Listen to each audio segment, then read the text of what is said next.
جاری کر. شکر الحمدللہ اس کے ذات کا شکریہ. صحیح. بیٹا بھی ہے بھائی بھی ہے. اپنی بیٹی سمجھ کر میں نے کچھ بولا. سامنے بھائی اپنے آپ ہی سب نے دل کھول کر مجھے کسی نے دیکھی بھائی نے تو سوچا کسی کی مجبوری نکالیں گے اللہ آپ کی مجبوری نکالے گا. عبد المجید کسی کو روزہ رکھانا کسی کو دوائی دلانا. تو آپ کب سے آئے یہاں پر؟ کافی دنوں سے بیٹا میں کچھ ہوں. پاکستان سے ادھر کیسے آئے؟ ویزے پہ آئے ہیں یا وزٹ پہ آئے ہیں؟ ویزا پر میرے سن لے پہلے میں دبئی میں کام کرتا تھا فیس مارکیٹ میں. اچھا 63 سال عمر ہو گئی ہے بیٹا میری. جی. 3 پر 60 کوئی جوان بیٹا بیٹی 9 ہے میری. تو ابھی آپ کام کیا کرتے ہیں؟ ابھی کو مل جاتا ہے جب بھی کوئی دیر کے کام کر لیتا ہوں میں. عید کے بعد ملک جاؤں گا بچوں کی 2 شادی کرنی.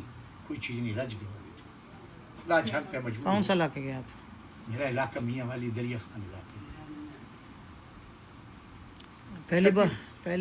پہلی بات تو یہ ہے کہ اس طرح کا کام تو نہیں آپ کو کرنا چاہیے. جی بالکل مجھے بھی پتہ ہے. میں نے پہلے بتایا میرے روزے سے کسی کہتے بھی شرم آتی ہے. آپ سے بیٹے سے بھائی بات سنیں بتا کیا ہے ادھر ایسا کام نظام چل رہا ہے نا. ابھی آپ کو معلوم ہے یہ دبئی سے پاکستان کے میں آپ کو شرمندہ نہیں کر رہا لیکن میں آپ کو یہ نصیحت کر رہا ہوں کہ یہ کام چھوڑ دیں. اللہ نہ کرے دشمن کو بھی نہ کیونکہ یہ کام چھوڑ دیں کیونکہ ایسا کام کرنے کی وجہ سے ہمارے ملک کا بہت نام جو ہے نا بدنام ہو رہا ہے.